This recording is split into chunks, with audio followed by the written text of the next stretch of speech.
Olá! No último programa nós deixamos uma pergunta em aberta para colocar hoje na mira da verdade. Está baseada em Hebreus, no capítulo 7, verso 12, a partir do 12, que diz o seguinte: pois quando se muda o sacerdócio, a lei também precisa ser mudada. E o nosso Senhor Jesus, a respeito de quem seus dias, a respeito de quem são ditas essas coisas, pertencia a outra tribo, e nenhum membro dessa tribo jamais serviu como sacerdote. É sabido que, por nascimento, Jesus, o nosso Senhor, pertencia à tribo de Judá. E Moisés não disse nada dessa tribo quando falou a respeito de sacerdotes. Jesus, a partir da cruz, passa a ser um novo sumo sacerdote no plano de Deus. Agora, se muda o sacerdócio e muda a lei, como é apresentado aqui no verso 12, isso quer dizer que a partir de Jesus, ou a partir da cruz, um novo concerto foi estabelecido. A lei de Deus foi abolida, pois mudou o sacerdócio? Essa foi a pergunta. Mas essa e muitas outras você vai acompanhar agora, pois está no ar, na mira da verdade.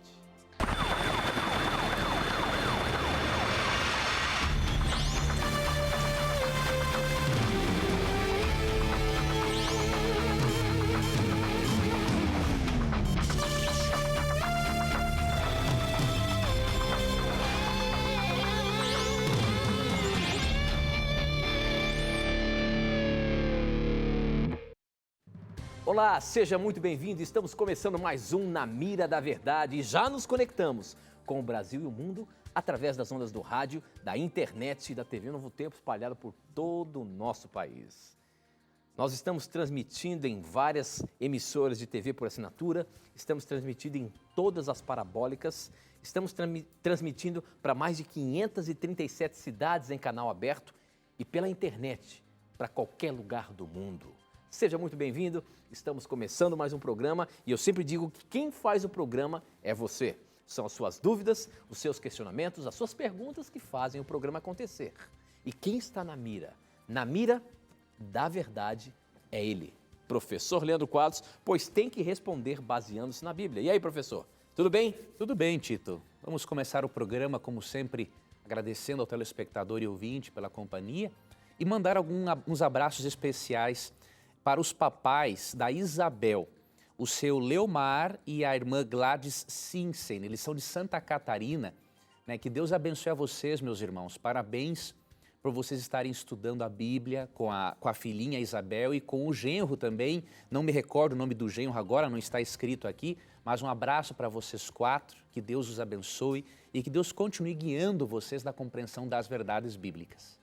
Muito bem, professor, muito bem. Bom, nós abrimos aqui o programa falando sobre Hebreus 12, 7, porque a pergunta que chegou no programa passado, nós deixamos para colocar hoje aqui na mira, é baseado nesse livro de Hebreus, falando sobre o sacerdócio de Jesus Cristo.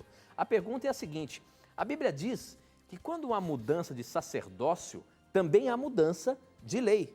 Portanto, Cristo aboliu o velho sacerdócio e a velha lei,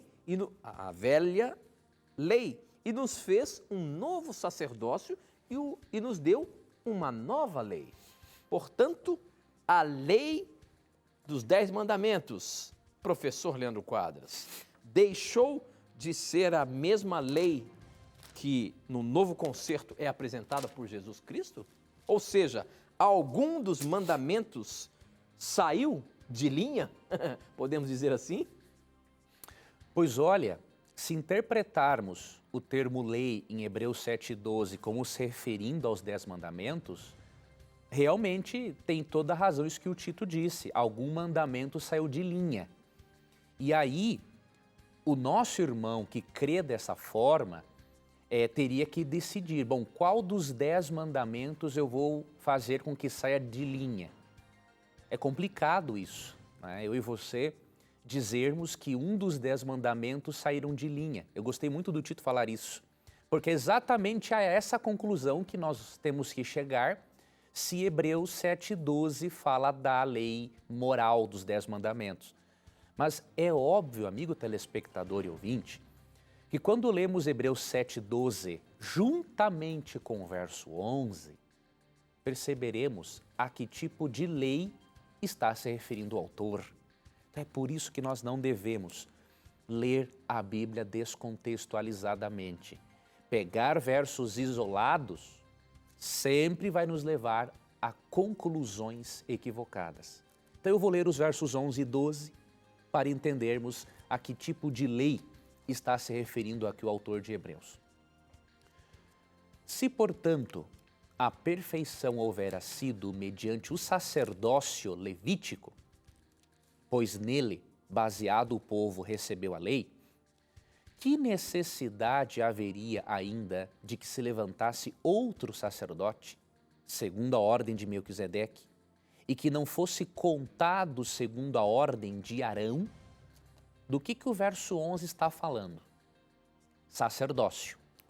Verso 12. Pois quando se muda o sacerdócio, necessariamente há também mudança de lei. Que lei? A lei do sacerdócio. O que dizia a lei do sacerdócio em Números 18? Que só Arão e seus filhos poderiam ser sacerdotes. Qual é o argumento do autor de Hebreus? Essa lei do sacerdócio, de que só Arão e seus filhos poderiam ser sacerdotes, foi mudada. Por quê? Porque Cristo assumiu o sumo sacerdócio de uma ordem superior, a ordem de Melquisedeque, e, portanto, se Cristo agora é o sumo sacerdote, e na lei do sacerdócio, em Números 18, só Arão e seus filhos poderiam ser sacerdotes, é óbvio, ocorreu uma mudança na lei, já que um novo sumo sacerdote assumiu esta função, com um sumo sacerdócio muito superior ao levítico, é óbvio que a lei do sacerdócio mudou. Não tem nada a ver interpretar esse texto como se referindo ao Decálogo. Até porque, se você folhear uma página a mais, no capítulo 8, verso 10, 2 páginas a mais de Hebreus, é dito que na nova aliança a lei continua em vigor. Olha o que diz o texto, é muito claro para não entender. Porque esta é a aliança que firmarei com a casa de Israel depois daqueles dias, diz o Senhor. Na sua mente imprimirei as minhas leis. Também sobre o seu coração as inscreverei. E eu serei o seu Deus e eles serão o meu povo. De que jeito, amigo telespectador e ouvinte, podemos crer na abolição da lei com um texto desse? Se o propósito de Deus é imprimir as suas leis no nosso coração e escrevê-las, como mudar a lei? Tem lógica alguma, é irracional argumentar desta forma.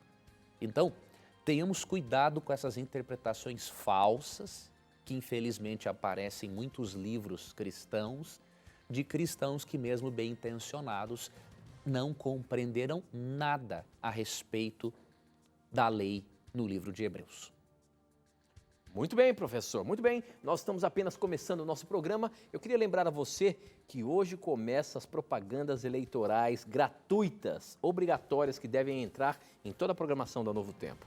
O nosso programa vão ter 2 intervalos. Então, nós teremos 3 blocos de 17. Portanto, aproveite esse tempo aí, mande as suas perguntas para a gente.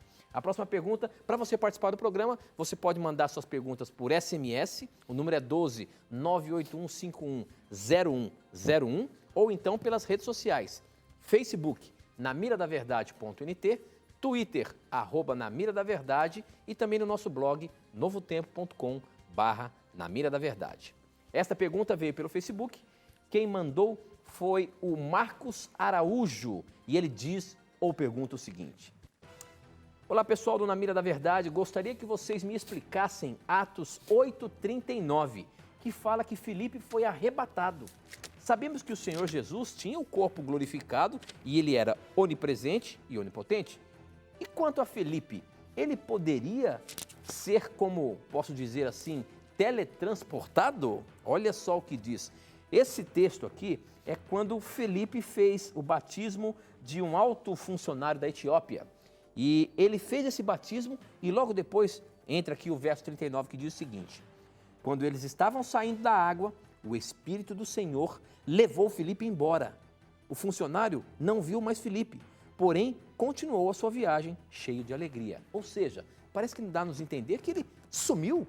Foi Professor isso Hélio realmente. Quadros, que isso? Foi exatamente isso. O verso 40 diz assim, ó: mas Filipe veio achar-se em Azoto e, passando além, evangelizava todas as cidades até chegar a Nossa, Cesareia. então ele saiu ali daquele rio onde ele estava batizando e foi parar em outro lugar.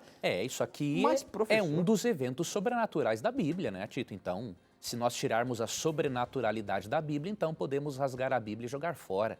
Então, aqui o Espírito Santo, obviamente, arrebatou Filipe, levou-o por uma cidade chamada Azoto, para ele poder evangelizar. O Espírito Santo tinha pressa. Então, Deus, conhecedor de todas as leis da física e outras leis que nós não conhecemos, ele pode transportar uma pessoa tranquilamente. Se um avião pode, em bem menos tempo, levar uma pessoa ao seu destino, imagine Deus. Então, não vejo nada de anormal aqui, considerando a sobrenaturalidade da Bíblia.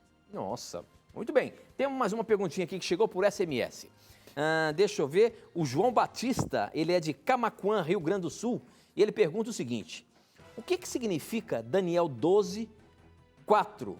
As pessoas irão descobrindo mais coisas no decorrer da história? Ou seja, Daniel 12, 4 diz o seguinte, professor: e você, Daniel, não conte nada disso a ninguém. Feche o livro com um selo, para que fique fechado até o momento final. Muitos correrão de cá para lá, procurando ficar cada vez mais sábios. O que esse texto quer dizer, professor? Muitos cristãos acabam interpretando esse texto como sendo um sinal da volta de Cristo, de que antes de Cristo voltar, a ciência se multiplicaria. Porém, é errada essa interpretação. Aqui não está falando da multiplicação da ciência. Quando Daniel 12,4 fala que o saber se multiplicará, é o conhecimento, o saber a respeito do livro de Daniel.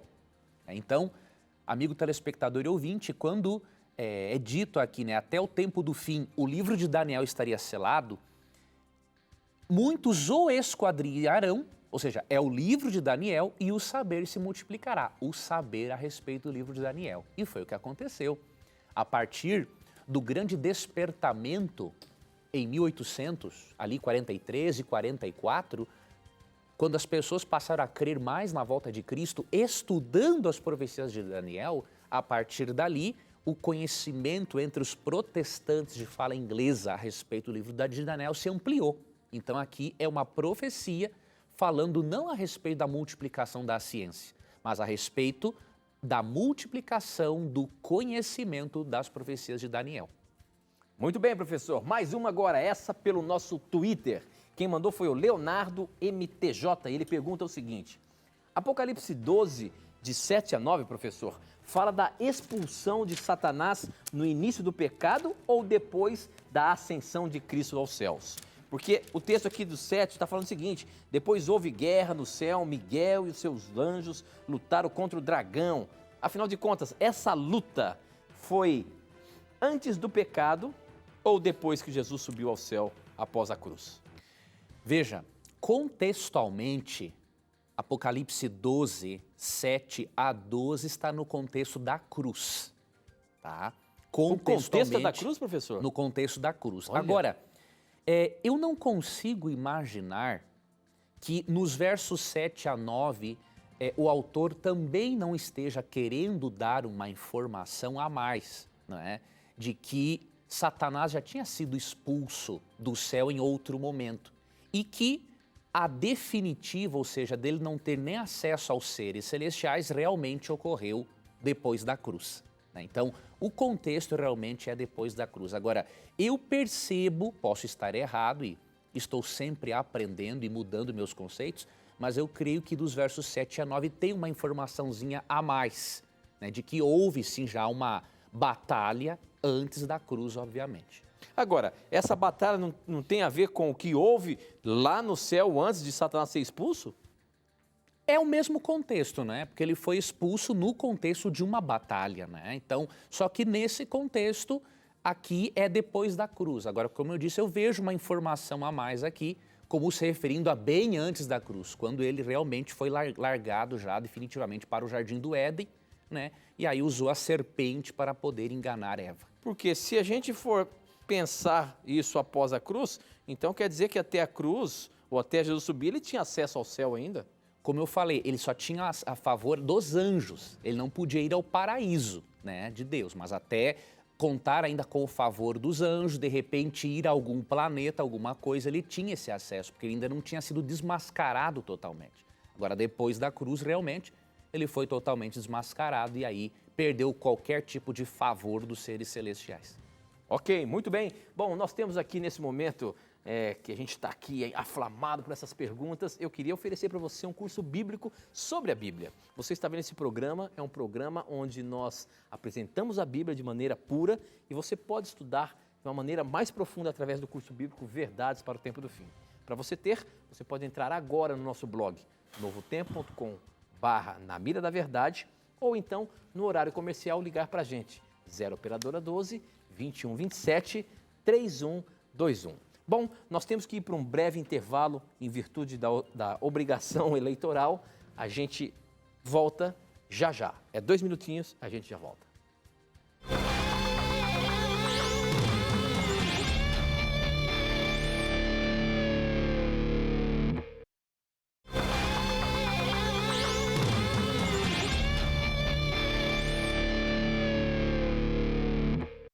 Já estamos de volta, agora são 9 horas e 22 minutos. Eu queria aproveitar e dizer para você que você pode participar aqui do nosso programa à vontade, não tenha preconceitos. Talvez você esteja sintonizando aí o nosso canal, caiu aqui na TV Novo Tempo. Esse aqui é um programa onde você pergunta e a Bíblia responde. Nós respondemos isso apenas baseando-se na Palavra de Deus. Suas dúvidas bíblicas, teológicas, religiosas, que têm a ver com a Palavra de Deus, pode mandar para a gente. Nós vamos responder baseando apenas na Palavra de Deus, tá bom? Não tenha preconceitos, pergunte o que você quiser. Você aqui é muito bem-vindo. Essa pergunta chegou pelo nosso Facebook. Você pode mandar suas perguntas pelo nosso Facebook, facebook.com/namiradaverdade.nt, tá bom? Acessa lá a nossa página e manda a sua pergunta. É xará do nosso amigo aqui, é o Leandro Dias, e ele pergunta o seguinte, professor. Ele diz o seguinte, moro no Rio de Janeiro e atualmente estou frequentando a Igreja Adventista do Sétimo Dia. Estou gostando muito, não perco uma escola sabatina, mas tenho uma dúvida. Se o Espírito Santo de Deus se entristece com a gritaria, de acordo com Efésios capítulo 2, então por que Deus mandou o povo gritar para derrubar os muros de Jericó? Olha aí, professor, você já disse aqui que o Espírito Santo realmente não gosta de gritaria. Agora, há uma controvérsia, Deus manda o povo gritar até que os muros de Jericó caíssem. O que é isso? É um contexto diferente, amigo, meu caro xará, pelo seguinte, quando Deus pede para o povo gritar ali no livro de Josué, para derrubar os muros de Jericó, ali era para Deus, através do seu poder sobrenatural, ao derrubar os muros, demonstrar o seguinte, que ao combinar o poder divino com a obediência humana, Deus faz grandes milagres. Então ali foi um contexto específico, era um contexto de guerra e batalha, não era um contexto de adoração dentro da igreja. Não é? Agora Efésios 4, né, 30 e 31 já fala que o Espírito não gosta de gritaria, tanto em relação a culto quanto o cônjuge, um gritar com o outro. Então, isso não faz parte do caráter do Espírito Santo. Tá? Então, são contextos diferentes, não seria uma contradição. Muito bem, professor. Estou vendo uma pergunta que acabou de chegar aqui no nosso SMS e vamos colocá-la na mira. A pergunta é do Ivan. Ele diz o seguinte, dirijo a Igreja Tabernáculo de Israel em Arapiraca, e a minha dúvida é, eu tenho um estudo que fala no hebraico, olha, ele mandou outro aqui em cima, eu tenho um estudo que fala que no hebraico não tem a letra J, no hebraico é porque os romanos, e o J no hebraico é porque os romanos quando traduziram do grego para o português, colocaram o nome de Jesus, sendo que o original é Yoshua, Mashiach. Me ajudem, por favor, já que eu acredito muito que este programa é dirigido pelo Espírito Santo. Fique na paz do Senhor. Obrigado, meu irmão Ivan. Obrigado pelo seu interesse em querer saber mais da palavra de Deus, até mesmo para passar na sua comunidade aí. Que Deus lhe abençoe ricamente. Professor Leandro Quadros, a questão do nome Jesus tem algum significado? Yoshua, Jesus, isso tem alguma coisa que acaba tirando a magnitude do nome de Deus? Vou ajudar o nosso querido irmão. Veja, querido irmão, eu não tenho aqui agora um livro que eu vou lhe indicar do pastor Demóstenes Silva. É um livro em que ele responde todas essas perguntas a respeito de ser Jesus Yehoshua ou Yeshua. Tá? Então, vamos fazer o seguinte, eu vou colocar no Facebook Na Mira da Verdade, hoje à noite, máximo até amanhã de manhã, a imagem do livro e como você pode ter esse livro. Esse livro será muito importante para você repartir e estudar ele com a sua comunidade, tá bom? Agora, resumindo, é o seguinte.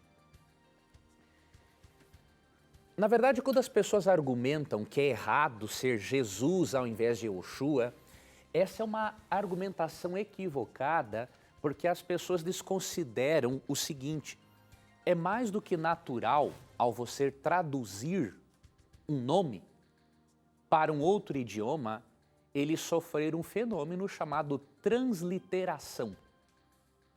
A palavra assume uma forma diferente. Isso é comum, isso é normal. Então, por exemplo, no hebraico, Yehoshua ou Yeshua, não é? Agora, transliterando do hebraico para o latim, o Y assumiu a forma de J. Mas o significado é o mesmo. Por quê? Yehoshua significa, no hebraico, Deus salva. Jesus, no latim, também significa Deus salva. Então, tem uns movimentos antitrinitarianos que, na verdade, querem achar chifre em cabeça de cavalo, né? Ou achar pelo em ovo e ficam se debatendo nesse tipo de bobagem, tá? Então, fique tranquilo, meu irmão, continue na sua busca sincera por Jesus, pelo conhecimento dele. Não importa se nós pronunciarmos Yehoshua, Jesus em português, né? Jesus em inglês, não importa. Ou no grego, Iesos, o que importa é que você tenha a Cristo como o Senhor da sua vida, o seu Salvador, tá bom? Fique tranquilo quanto a isso. Infelizmente tem gente aí procurando o chifre em cabeça de cavalo de maneira desnecessária. Muito bem, professor. A próxima pergunta, essa chegou aqui pelo nosso blog. Quem mandou foi o César Luiz Machado, ele é de Porto Alegre e ele pergunta o seguinte, deixa eu ver se é... Olá, sou da Igreja Luterana e a minha pergunta é a seguinte. Quando Jesus estava sendo interrogado por Pilatos dentro do palácio, havia algum apóstolo presente lá dentro? Se não, como eles sabiam sobre a resposta de Jesus? Ou seja, se Jesus estava sendo interrogado por Pilatos ali, aquilo que ele respondeu está relatado na Bíblia. Como é que foi escrito isso? Tinha algum apóstolo lá para poder colocar exatamente o que Jesus respondeu? Veja, amigo telespectador, nós não temos certeza se eles estavam lá dentro, mais provável que não, porque o Sinédrio, né, era um lugar assim muito específico para os juízes ali de Israel. Agora veja, não tem dificuldade alguma com isso, por exemplo, se você entender a forma como Lucas escreveu o seu evangelho, né? Lucas, ele pesquisou, então ele se baseou em testemunhas oculares. E os evangelistas, além de terem acesso a testemunhas oculares, a pessoas que estavam lá dentro, eles foram inspirados por Deus. Então olha o que diz Lucas 1, 1 a 4. Visto que muitos houve que empreenderam uma narração coordenada dos fatos que entre nós se realizaram, conforme nos transmitiram os que desde o princípio foram deles testemunhas oculares e ministros da palavra, igualmente a mim me pareceu bem, depois de acurada investigação de tudo, desde sua origem, dar-te por escrito, excelentíssimo Teófilo, uma exposição em ordem para que tenhas plena certeza das verdades em que foste instruído. Então, os discípulos, os apóstolos, tinham acesso às informações.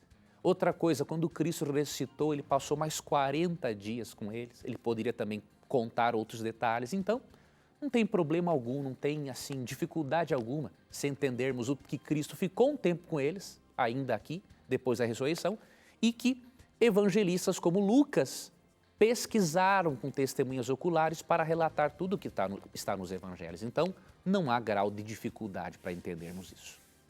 Ok, muito bem. Mais uma aqui do nosso blog que acabou de chegar. O Marcelo de Campinas pergunta o seguinte: parabéns por esse programa que tanto nos abençoa.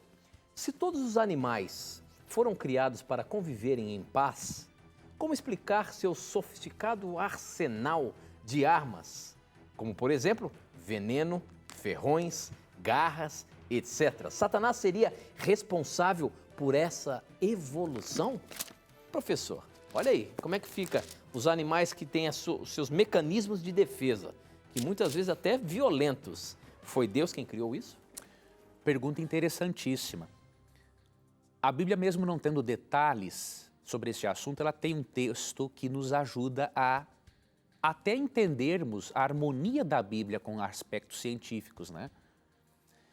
Em Gênesis 3,18, falando da mudança que houve no reino vegetal, né? Diz assim, falando da terra, ela produzirá também cardos e abrolhos, e tu comerás a erva do campo. Ou seja, Deus falou aqui para Adão que depois do pecado o reino vegetal teria transformações, produziriam ervas daninhas.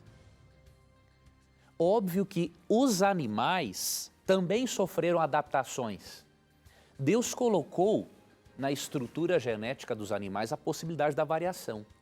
Então, nós não vemos nenhuma contradição com o relato bíblico da criação, o que alguns chamam de microevolução. Eu sei que tem estudiosos que preferem não usar esse nome, né? Porque, na verdade, os seres não foram assim tão evoluídos assim, na verdade, evoluíram, né?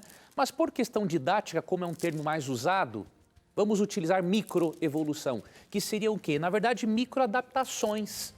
Então, Deus colocou na estrutura genética dos animais a possibilidade de se adaptarem ao meio ambiente, já que após o pecado o meio ambiente mudou, a estrutura mental dos animais, dos seres humanos mudou, então é óbvio, não é, que essas pequenas adaptações vieram ocorrendo porque Deus colocou dentro da estrutura genética dos seres esta possibilidade de variação. Tá? Então, não vemos uma contradição entre o relato da criação com estas microevoluções, microadaptações necessárias num contexto de pecado. Agora, a macroevolução já é, obviamente, uma coisa ridícula.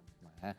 Até hoje ninguém provou em laboratório, por exemplo, que o peixinho conseguiu sair com as suas nadadeirazinhas para a terra, né, se transformando num réptil e coisa parecida. Por favor, né? Tem que ter muita fé para acreditar numa barbaridade dessa aí.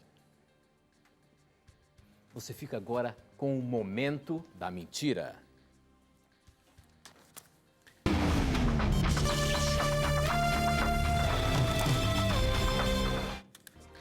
A mentira de hoje é com base numa experiência que eu tive com um amigo há pouco tempo. Eu expliquei numa igreja um assunto e este amigo falou assim para mim: olha, você não deveria ter explicado assim, porque os irmãos não estão preparados para saber isso. Ou seja, a alegação é de que há certas verdades bíblicas que não devemos expor para as pessoas porque aquilo vai contra o que elas culturalmente acreditam. Com muito respeito, eu tenho que dizer que esse tipo de conselho é mentiroso. E por que é mentiroso? Vamos ler Oséias capítulo 4, verso 6. O meu povo está sendo destruído porque lhe falta o conhecimento. Para a Bíblia, ignorância não traz salvação. Pelo contrário, ignorância traz destruição. O povo de Deus perece por falta de conhecimento. Então, todas as verdades bíblicas, mesmo que vá contra algumas compreensões de ordem cultural, têm que ser ensinadas. O que faz a pessoa perecer é a falta do conhecimento, é a ignorância. Conhecimento não faz ninguém perecer, quando o conhecimento é bom. Agora, óbvio, Romanos 14 ensina que deve ter a tolerância entre os fortes e os fracos na fé, em questões secundárias. Mas veja, quando você lê Romanos 14, Paulo, ao ensinar a tolerância, Paulo também está ensinando a verdade. Ou seja, não é o fato de eu tolerar um irmão com uma opinião diferente que eu vou continuar mantendo ele na ignorância. E para ele, por meio da sua ignorância, continuar prejudicando pessoas. Então temos muito cuidado com isso, né?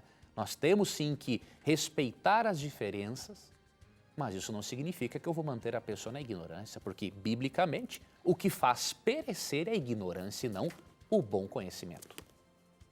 Ok, mais uma desmentida aí, mais uma perguntinha agora na mira. Essa veio pelo Facebook. O Marcelo Palomínio pergunta o seguinte: qual prova bíblica há para a suposta existência de outros mundos não caídos, como afirma a senhora Ellen White, por exemplo, no livro Patriarcas e Profetas? A Bíblia nos dá algum vislumbre de que existam mundos não caídos em pecado? Com certeza. Não é difícil de ver isso na Bíblia, amigo telespectador e ouvinte. Apocalipse capítulo 12, verso 12. Depois que fala da expulsão de Satanás do céu, né, quando ele perde totalmente o acesso, o favor dos seres celestiais, olha o que diz Apocalipse 12, 12, por exemplo. Por isto festejai, ó céus, e vós os que neles habitais. Isso aqui é muito mais amplo do que simplesmente anjos. Tá? Céus no plural. Né? Festejai, ó céus, e vós os que neles habitais. Ai da terra e do mar, pois o diabo desceu até vós, cheio de grande cólera, sabendo que pouco tempo lhe resta. Então, esse texto demonstra que o conflito cósmico entre Deus e Satanás envolveu muitos seres celestiais. Não é por acaso que em 1 Coríntios 4:9, Paulo diz que os apóstolos eram espetáculos tanto ao mundo quanto a anjos. A palavra mundo, no grego cosmos, mesmo que possa ser traduzido por planeta, ali contextualmente é melhor de se entender como universo. Então, com certeza, há seres celestiais criados por Deus e que não caíram em pecado. Agora, vamos cuidar uma coisa. Os únicos seres celestiais que mantêm contato conosco, que nos influenciam, diríamos assim, são os anjos. De acordo com Hebreus 1,14, os anjos são espíritos ministradores enviados a serviço da salvação daqueles que creem. Então, cuidado com essas crenças em ETs, extraterrestres, porque isso não tem propósito salvífico, de acordo com as Escrituras. Ok, professor, muito bem. Bom, nós temos que ir para mais um intervalo, mas não sai daí não, a gente volta já já.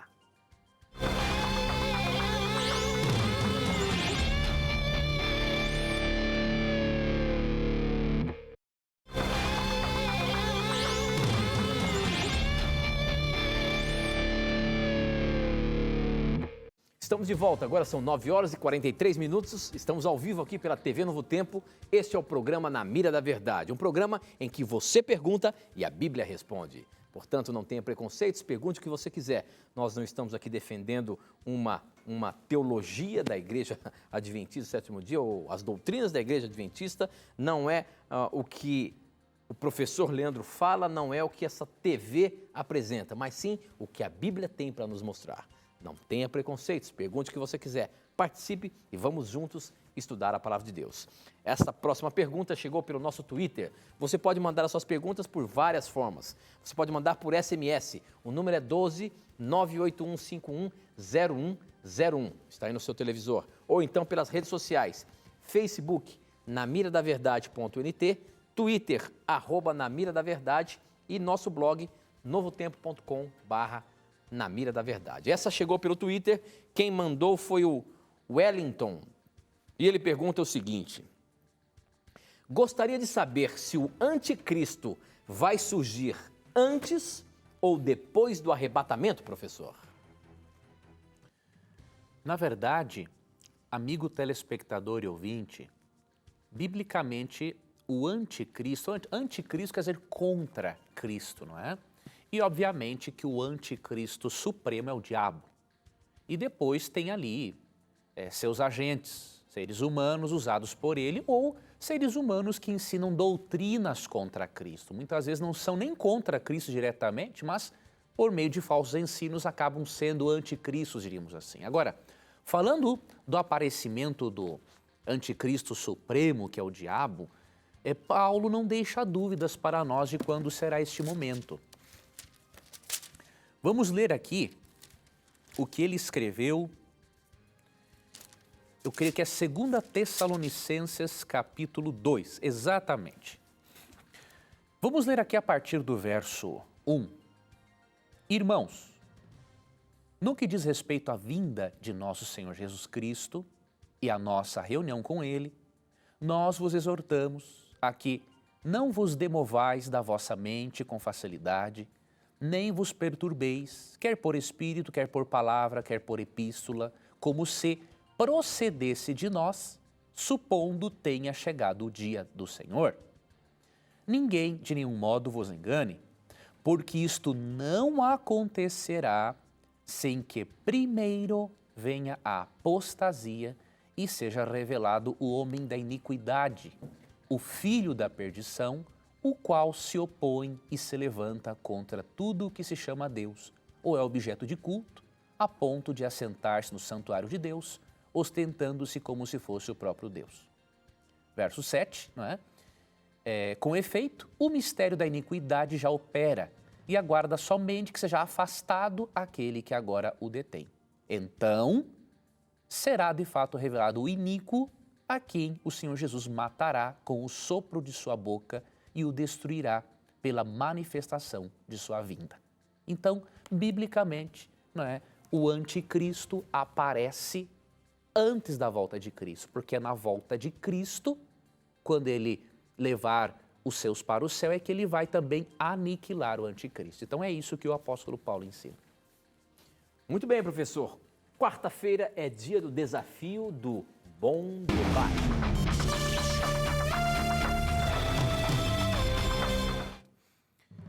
Eu elaborei uma pergunta e eu queria que você refletisse nela da seguinte forma. Romanos 6,14 diz que nós não estamos debaixo da lei. A pergunta é, quem não estaria debaixo da lei? Quem obedece ou quem desobedece a Deus? Vou repetir. Romanos 6,14 diz que nós não estamos debaixo da lei. Mas quem não está debaixo da lei?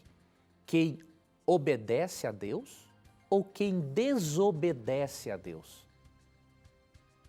Eu gostaria que você refletisse sobre isso. Isso vai lhe ajudar a perceber a incoerência da doutrina de que, pelo fato de eu não estar debaixo da lei, então estou livre da obediência. Eu quero que você escreva para bomdebate@novotempo.com, bomdebate@novotempo.com, e a melhor resposta ou contra-resposta ao que nós acreditamos, vou apresentá-la na segunda-feira, não é, aqui no nosso programa. Então escreva, aguardarei as suas observações com muita satisfação e desde já agradeço a todos que têm participado do Bom Debate, porque têm atendido ao nosso apelo, sempre expor as suas ideias de forma cristã, educada, mesmo que não venhamos a concordar, o mínimo é respeitarmos um ao outro. Então, obrigado a todos, aguardo as considerações de vocês. Muito bem, você vai ter aí 48 horas para formular a sua questão. Participe, dê a sua opinião, aquilo que você entende sobre o assunto e prove que você está certo. Nós vamos apenas apresentar o que a Bíblia tem para nos mostrar, tá bom? Participe, seja esteja envolvido aí num bom debate, tá bom? Muito bem, a próxima pergunta chegou aqui pelo nosso Facebook, no nosso SMS também não para de chegar perguntas aqui.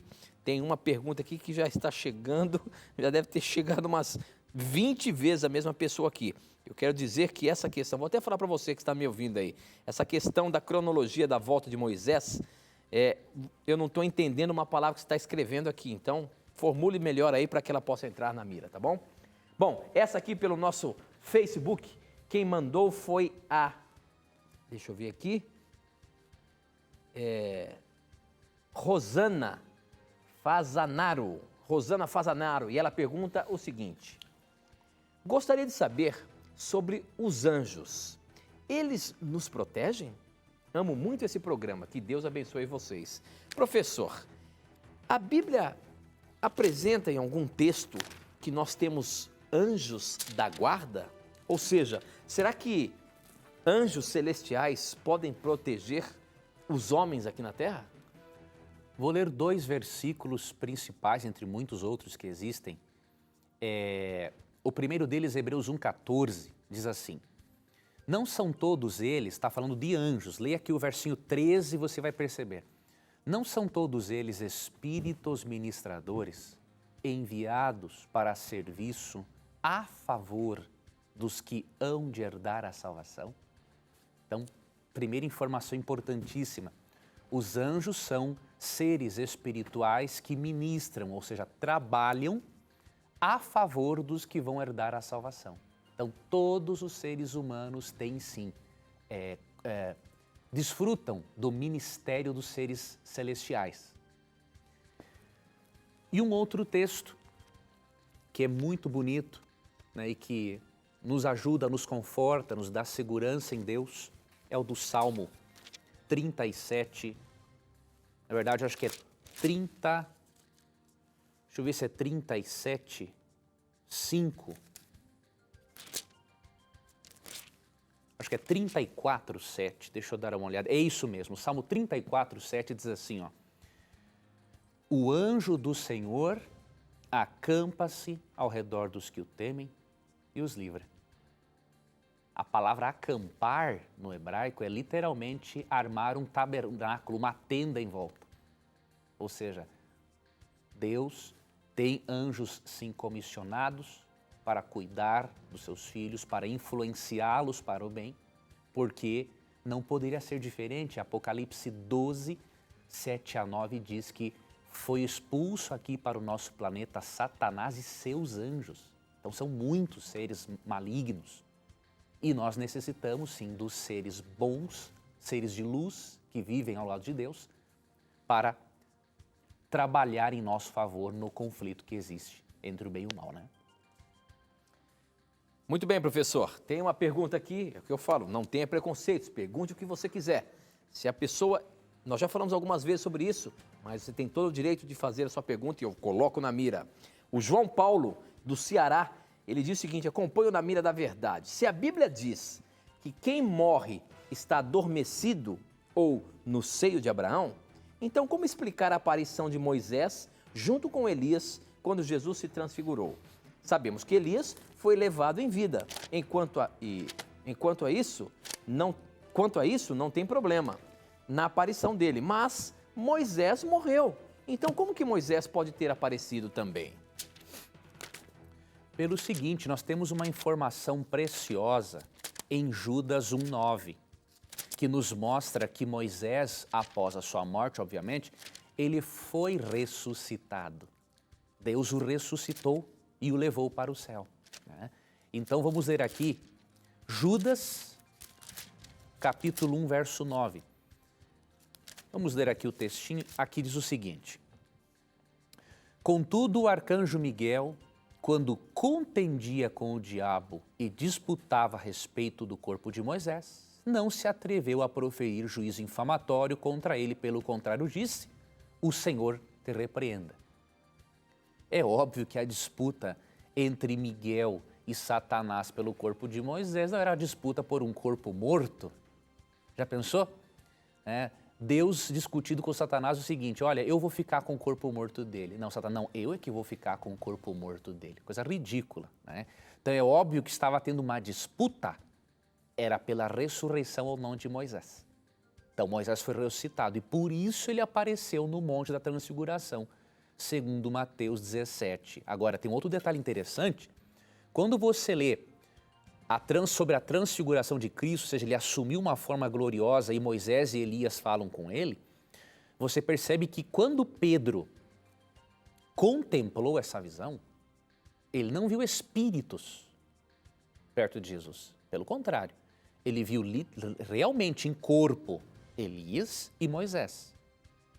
E o verso 3 e 4 de Mateus 17 deixa muito claro isso.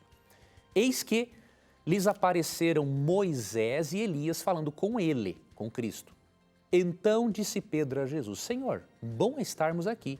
Se queres, farei aqui 3 tendas. Uma será tua, outra para Moisés e outra para Elias.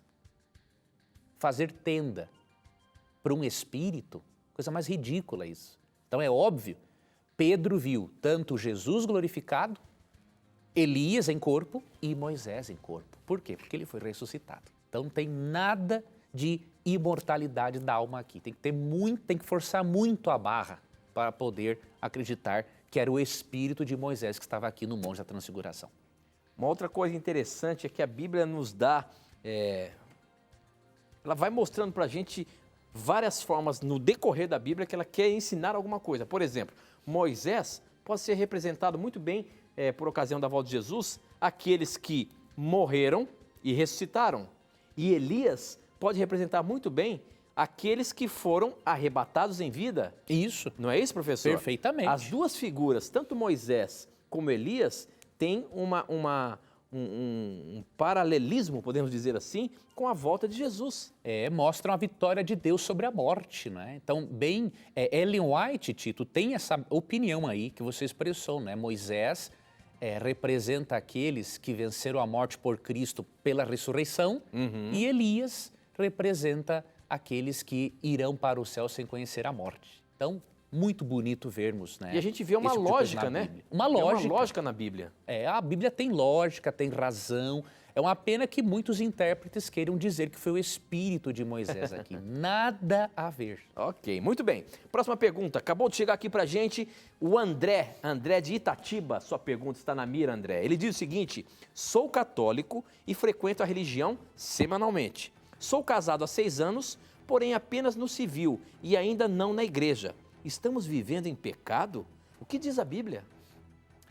Meu querido irmão católico, veja bem.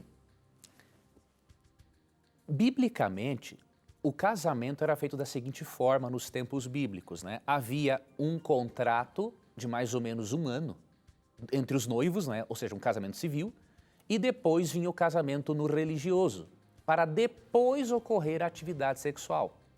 No caso de vocês, como vocês casaram no civil e já estão tendo um relacionamento íntimo, não há, diríamos assim, um porquê de fazer o casamento no religioso, né? Talvez a sua igreja queira fazer isso, agora outras igrejas cristãs preferem não fazer, porque entende-se o seguinte: como vocês estão unidos já sexualmente e já regularizaram, se são uma família constituída perante a lei, vocês não estão em pecado. Deus está cuidando, abençoando o lar de vocês.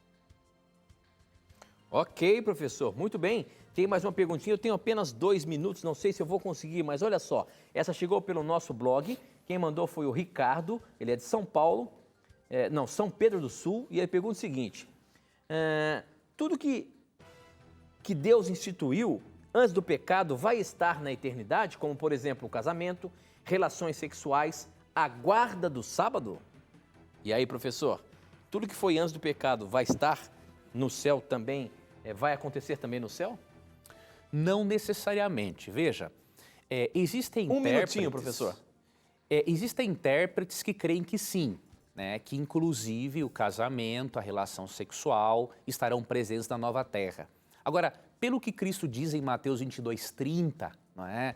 É bem provável que Deus mude o conceito familiar.